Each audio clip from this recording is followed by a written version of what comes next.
September 11th, 2011.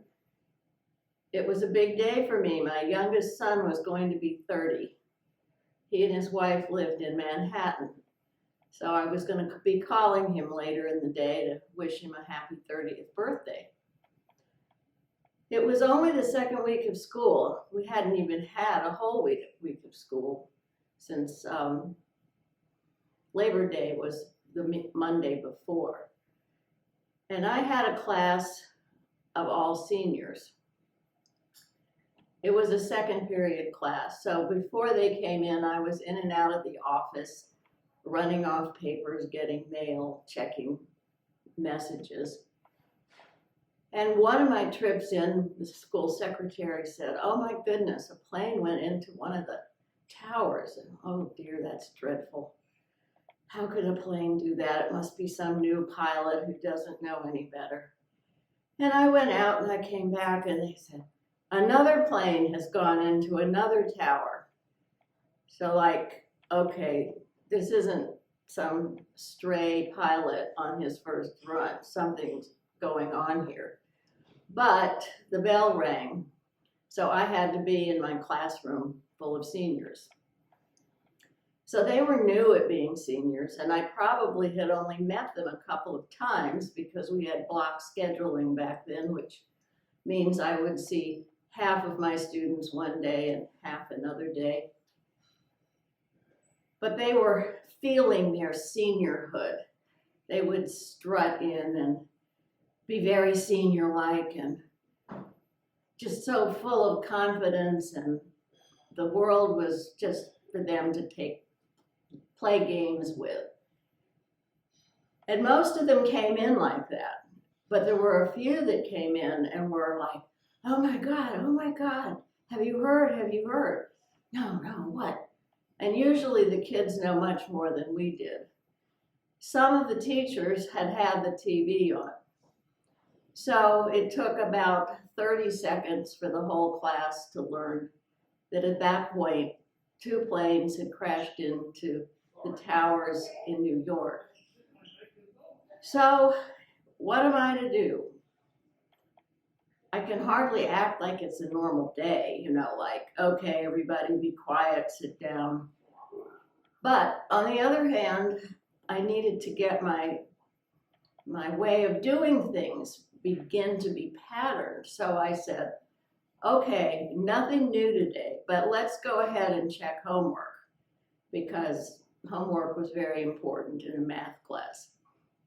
So we lacklusterly, if that is a word, checked homework, and I marked it down, and I didn't have a TV. And those days, almost nobody had a cell phone.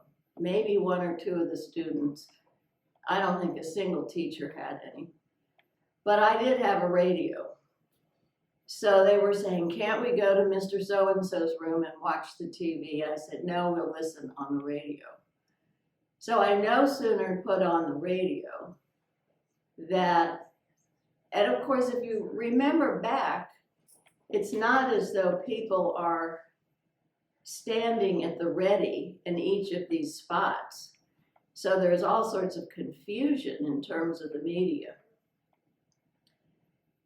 But we heard that a plane was heading toward the Pentagon, and then we heard that it had hit. So being in Fairfax High School, which was maybe 5 miles from the Pentagon, with a lot of military dependents as children, the room was just astonishingly quiet until one boy just stood up and said, both of my parents work in the Pentagon. I have to go call them. And of course, that isn't really allowed, but I said, here, take the hall pass, go call your parents. And then for the next couple of minutes, periodically somebody from the office would call and say, so-and-so's mother is called and wants him to drive home. Please let him leave. These are seniors now, so most of them have their own cars. Very unusual to do that, but these were seniors, so the idea was they could handle it. They were grown up. And then as the day progressed, the morning, I mean, it all took place in such a short amount of time. We heard stories about a plane that was heading toward the Capitol, and that all of the employees in and around the Capitol were being told to go home, or some such thing. It was just chaos in DC. And even if your parents didn't work in the Pentagon, many of them worked in DC. So the anxiety level was getting pretty high, but it was still quiet. And then we heard there had been a plane crash in Pennsylvania, a place we'd never heard of before. And at that point, the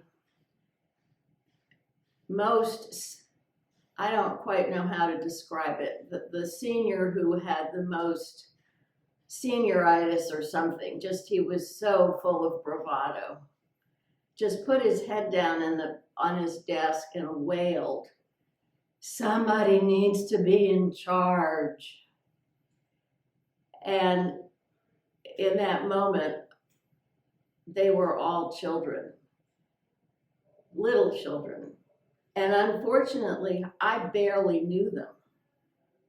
This was the second or third time I'd seen them. I don't know if I had known them, if I could have been any more help. I mean, we were all basically in a state of shock.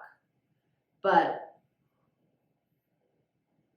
it really showed that with all the bravado that they show, a lot of it is bravado. I mean, underneath, it was terrifying, and they wanted to go home.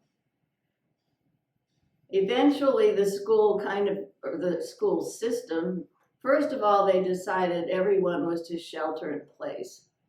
And that lasted about 20 minutes. And then they decided everyone was to go home. And that if you drove, you should leave now to get out of the way of the buses. And then the buses were to come. I really don't remember too much about the rest of the day in terms of the school. All of the students were gone early. I can't remember how early, but they dribbled out as the buses came. And then I'm not sure what they did with the walkers. They probably let them go at some point. But of course, I have a son who's in Manhattan, and he didn't work in the towers. But I'm wondering also what has happened to my son. So when I eventually went home, that was where my interests were laying. And while he and his wife were safe, they had friends who worked in the towers that they had not yet heard from. So that was the day. That night, we were asked to put candles in our window. And I remember walking outside in our neighborhood, and it was a beautiful night. And all these candles were burning, and I thought how wonderful the night was and how horrifying the day had been. And I had no idea, as none of us did, what the future held. But I knew my seniors were still children at heart for the rest of the year. And perhaps that was a good lesson for me at the beginning of school.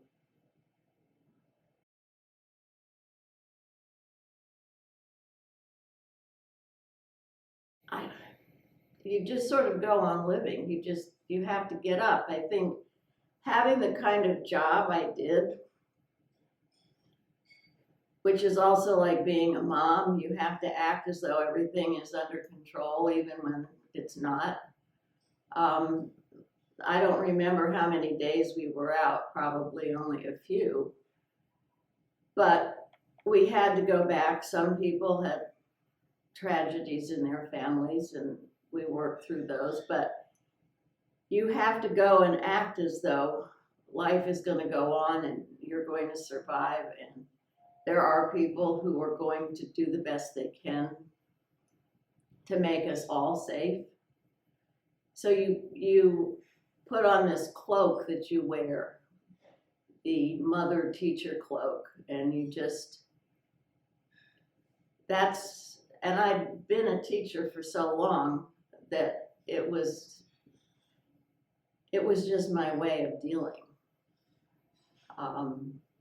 It was normal for me. There'd been other instances when a stepson had been killed and I had to go on teaching for another half hour before I could leave. And how do you do that? You put on your cloak and you put on this persona of things are fine and we're going to get through this. So, and I guess we did in a way. The world is sort of still here.